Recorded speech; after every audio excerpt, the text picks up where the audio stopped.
Ya, dan mengawali bulan Oktober, Perdana Menteri Bidang Perekonomian dan Ekonomi Jilid 3 yang targetnya akan dikeluarkan pada awal pekan depan. Presiden pun membahas rencana penurunan harga premium di tengah turunnya harga minyak.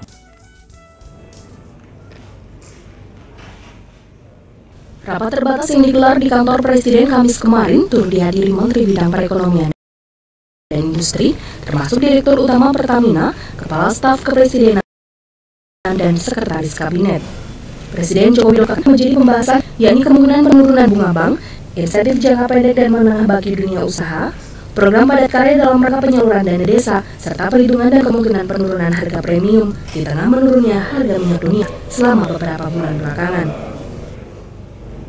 Presiden meminta untuk PLN maupun Pertamina dan juga Menteri Keuangan serta Menko Perekonomian untuk menghitung kembali, terutama adalah BBM premium dan solar, serta listrik industri. Kita tunggu sampai dengan minggu depan, apakah perhitungannya itu memang ada yang bisa di-saving atau tidak, nanti akan kami umumkan. Jadi perhitungan itu juga merupakan bagian dari paket kebijakan yang akan disampaikan pada minggu depan. Dirjen Migas Kementerian ESDM Wiratno mengatakan harga minyak memang tengah penurunan, namun di sisi lain kurs nilai tukar rupiah terhadap dolar Amerika. Hal ini menyebabkan harga premium menurut perhitungan mengalami kenaikan dan solar mengalami penurunan. Maka harga keekonomian premium dengan formula yang ada yang sudah disepakati dengan Komisi 7 dengan referensinya MOX adalah 7, sedangkan TAR jadi 6.150 begitu. Pemerintah menetapkan dengan adanya perbedaan harga ini menetapkan harganya jadi tetap di 7.300 untuk premium dan 6.900 untuk solar. Jadi Pertamina ada di premium, ada surplus untuk solar. Gitu. Berdasarkan perhitungan tersebut, penetapan harga BBM oleh pemerintah ditetapkan berdasarkan periode perhitungan bulan. Sehingga sampai akhir tahun 2015, harga BBM premium dan solar tidak akan berubah. Tim Liputan Metro TV. Ya, dan kembali dibincang Pak Pemirsa, saya ingin ke Pak Nanto terlebih dahulu. Pak Nanto, singkat saja terakhir untuk menyelesaikan permasalahan ini, Pak. Tadi Anda bilang sudah terjadi pertangkap yang akan bisa kontras kepada para penegak hukum yang terlibat. Ya, menurut saya selain masalah disebutkan juga. Polisi menembak pelaku seorang pria berusia 20 tahun dan polisi masih mencari motif dari tindakan pelaku penembakan dengan menyelidiki status pelaku di media sosial. Diduga pelaku sudah merencanakan aksi penembakan ini. Para korban penembakan menjalani perawatan di rumah sakit terdekat.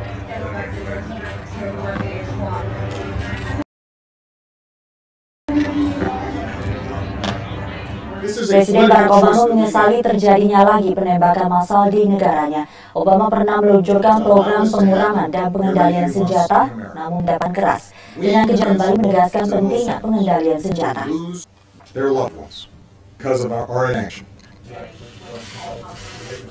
The choice that we make to allow this to happen every few months in America.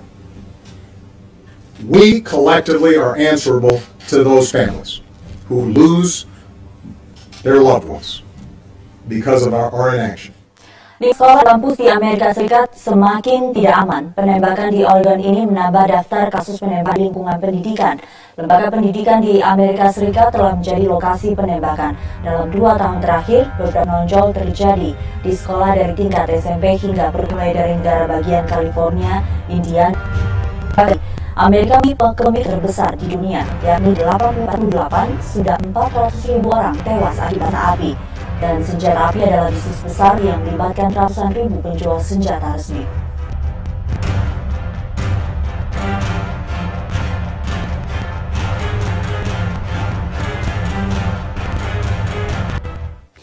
Oktober lalu, di mana ada pandangan dari para elit politik, tokoh masyarakat dan juga agamawan yang menegaskan negara punya tanggung jawab besar mendorong aktualisasi Pancasila dalam kehidupan berbangsa.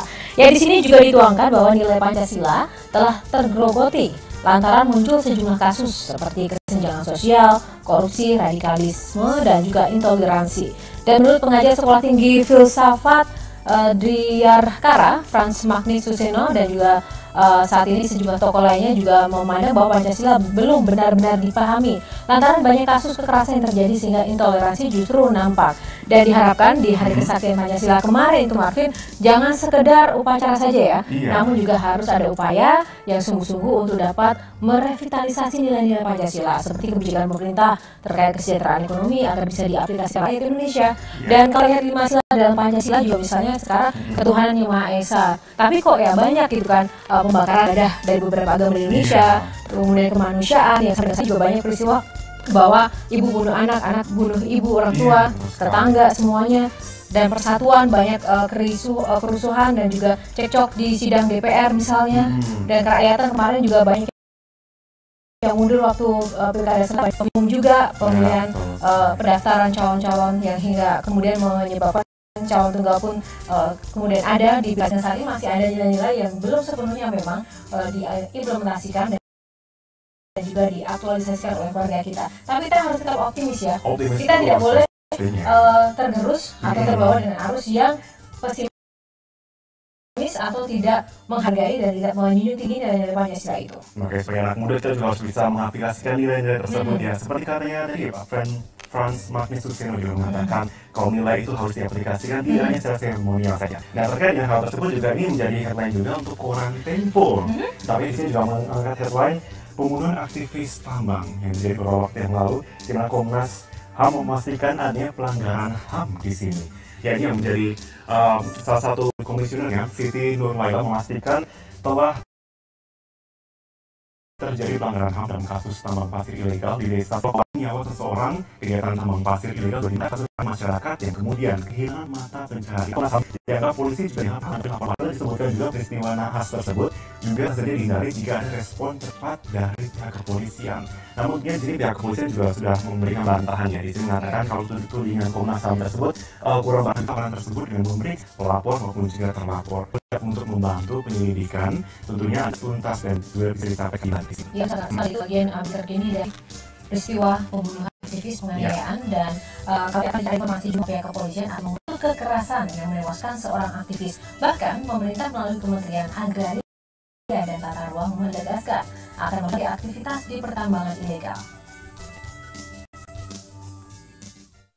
Ruang Peri Musilan Baldan menyatakan akan menghentikan penambangan ilegal yang berbuntut kekerasan dan menewaskan seorang aktivis di Lumajang, Jawa Timur. Ferry menjelaskan penambangan liar itu menjadi akar permasalahan yang menyebabkan tindak kekerasan. Selain pihak kepolisian, pemerintah menyatakan akan mencabut izin tambang tersebut. Lumajang yang pertama kali tindakan penanganan polisi itu bagian yang memang harus berangkat, tapi tidak boleh di situ. Yang berikutnya keduanya adalah menghentikan proses penggalian. Sementara korban kekerasan lainnya Tosan hingga kini masih dirawat di Rumah Sakit Dr. Malang, Jawa Timur. Polres Lumajang menurunkan jumlah personel sabara berseragam dan bersenjata lengkap untuk menjaga ruang rawat.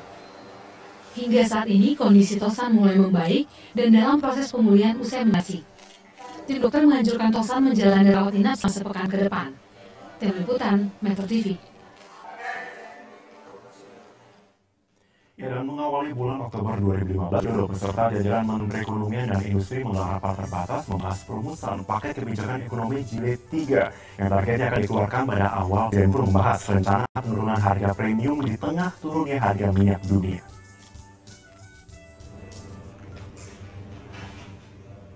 Rapat terbatas yang digelar di kantor Presiden Kamis